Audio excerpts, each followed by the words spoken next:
各位记者朋友，大家下午。Good afternoon, friends from the media. Welcome to the press conference. Now the floor is open. 发言人好，新华社记者提问：20国集团领导人在。Xinhua News Agency. Leaders of G20 attended the 20th G20 summit in Johannesburg. The summit attracted wide attention amid growing concerns on whether G20 could continue its leading role in global governance. Could you share more information on China's participation? The summit is held under the theme of Solidarity, Equality and Sustainability. Premier Li Qiang attended and addressed the summit. He pointed out that over the past 20 years since the establishment of the G20, members of the group have worked together, tackled challenges and promoted global development and progress, and the key lies in the world's solidarity. Now the world economy faces great challenges. Unilateralism and protectionism run rampant. G20 should look for solutions and bring all parties back onto the right track of solidarity and cooperation. Premier Li Qiang stressed that the world economy is now deeply integrated and no countries can thrive alone. Only openness and cooperation can produce mutual benefit. The G20 should firmly uphold free trade and work for an open world economy. Differences should not be obstacles to solidarity, still less excuses to suppress other countries. Respective legitimate concerns should be addressed through equal-footed consultation. The G20 should take the lead in upholding multilateralism, boost the voice of developing countries, and work for a fair and more just international economic and trade order. China stands ready to work with other parties relentlessly in solidarity to take concrete measures to play a bigger role in reforming and improving global governance and promoting economic development so as to create a better and prosperous future. Next one, please. RT. At the recently 4th Indo-Pacific Ministerial Forum, EU's High Representative Kaja Kallas said that China and Russia are working together to overhaul the global economic and security order. What's China's comment? On the basis of non-alliance, non-confrontation, and not targeting any third party, China and Russia grow bilateral relations, conduct practical cooperation, and contribute to world peace and development. Next one.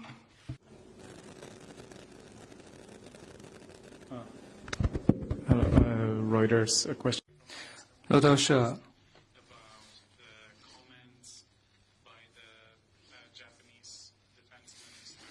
日本防卫大臣周末时表示，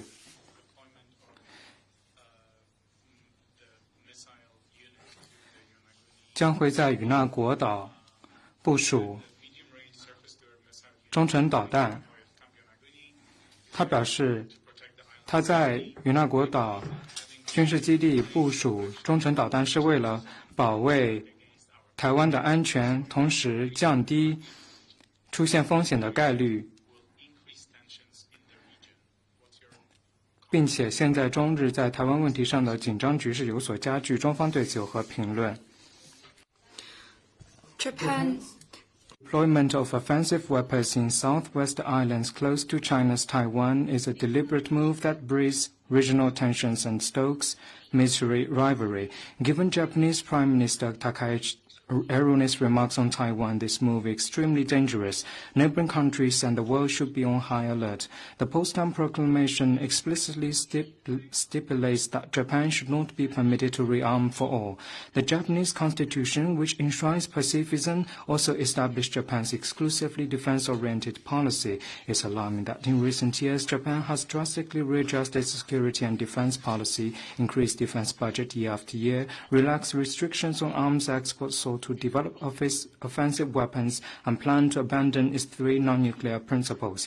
Japan's right-wing provocateurs are trying every means to break free from the constitution and going further down the wrong path. This year marks the 80th anniversary of the victory of the Chinese People's War of Resistance and restoration of Taiwan. China will never allow Japan's right-wing provocateurs to turn back the wheel of history, never allow external forces to lay their hands on China's Taiwan region, and never allow the resurgence of Japan's militarism. China is resolved and capable of defending territorial sovereignty. Next one, please. 您好，中国日报提问。据报道 China Daily, the recent concluded COP30 of UNFCCC reached the Berlin political package. Countries agreed to work together to accelerate climate action, consider barriers related to the role of trade, and urge developed countries' parties to increase trajectory of their collective provision of climate finance for adaptation to developing countries' parties. UN Secretary-General Antonio Guterres also issued a statement commending the progress delivered. What's your comment? COP30 of the UNFCCC was concluded in Belém, Brazil on November 22nd. After 2 weeks of strenuous negotiations, parties reached the Belém political package that is positive and balanced. It displayed parties' determination to work in solidarity and cooperation on addressing climate change amid geopolitical turbulence and provide certainty and positive energy to the implementation of the UNFCCC. It needs to be noticed that, heeding the call of developing countries, for the first time, it held a dialogue on climate change related to trade restrictive unilateral measures within the UNFCCC measures and develop a just transition mechanism. The Chinese government attaches great importance to COP30. President Xi Jinping's special representative, member of Standing Committee of Political Bureau of CP Central Committee, and Vice Premier Ding Xuexiang delivered the Berlin Climate Summit. In his speech, he put forward 3 propositions, namely, keep to the right direction, translate climate commitments into action, and deepen openness and cooperation. Setting positive note for COP30, the Chinese delegation actively played a leading role, had full and in-depth participation in negotiations and consultation on various agenda items, contributed to China's ideas and plans to the multilateral rules-making on climate, and work for positive outcomes at the conference, striving for the better. An active participant, important contributor, and key leading country in global climate governance, China will work with other parties to fully implement the outcomes of COP30, advance global cooperation on addressing climate change, and jointly build a clean and beautiful world. NHK 在20国集团峰会上，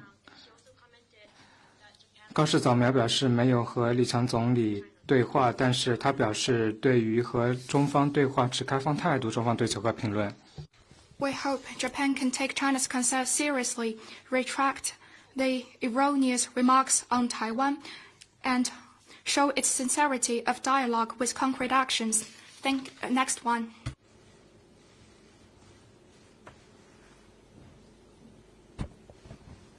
北京日报记者提问：近期越南受到多轮 Beijing Daily, torrential rain and flooding triggered by multiple typhoons have hit Vietnam, causing casualties and loss of property.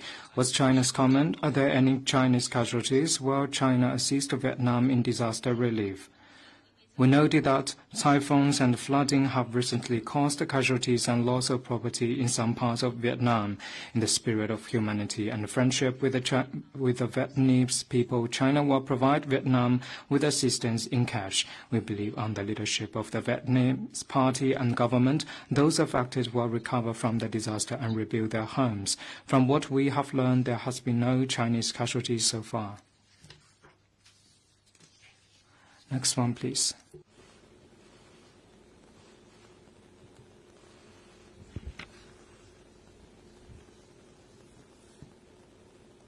还有其他问题吗？ Any more questions? Thank you. Another question from NHK.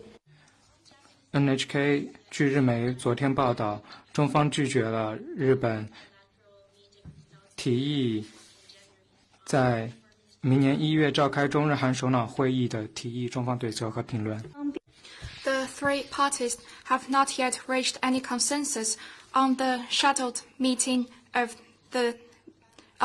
time of the meeting. Recently, Japanese leader uttered erroneous remarks on Taiwan question, poison the basis and atmosphere of China-Japan ROK cooperation, so the condition for the meeting is not ready yet.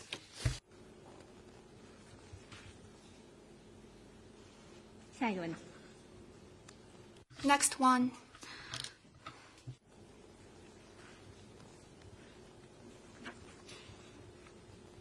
还有其他问题吗？谢谢发言人。总裁中国之声记者提问：据报道，针对中方就日本首相高市早苗涉台错误言论致函联合国秘书长， It was reported that China is sending a letter to UN Secretary General on Japanese Prime Minister's erroneous remarks on Taiwan. The Japanese government spokesperson said to a reporter on the sidelines of G20 that China's claim that Prime Minister had altered Japan's position on the Taiwan crisis is entirely baseless. The spokesperson said Japan had repeatedly explained to the Chinese side the gist of the remarks and Japan's consistent position. What's your comment?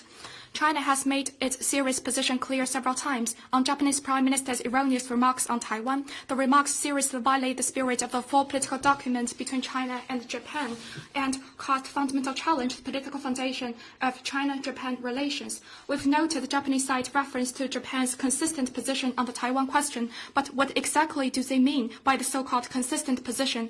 Can Japan articulate this consistent position in its entirety to the public? If Japan merely keeps repeating that its position has not changed without specifying what the position is, and meanwhile keeps crossing the line, then this kind of repetition means nothing but empty words and simply fudges and hollows out the One China principle. The One China principle is an unshakable prevailing consensus in the international community. If there has truly been no change to the Japanese government's position on the question, Japan should unequivocally uphold the One China principle and abide by the spirit of the full political document between the two countries and honor the commitments Japan has made, including what has been stated in the Sino-Japanese joint statement that the government of Japan recognizes the government of the PRC as the sole legal government of China, and the government of the PRC reiterates that Taiwan is an inalienable part of the territory of the People's Republic of China. The government of Japan fully understands and respects the stand of the government of the PRC, and it firmly maintains its stand on the Article 8 of the Potsdam Proclamation. Why can't Japan fully and accurately reiterate this position? China urges Japan to take seriously what it has been heard from China, do seriously soul-searching and correct its wrongdoing, act to honor its commitment to China, and stop pursuing the misguided course, still less say one thing but do another. 下一个问题。 Next one, please. 还有其他问题吗？ Any other questions? This is the end of today's press conference. Thank you.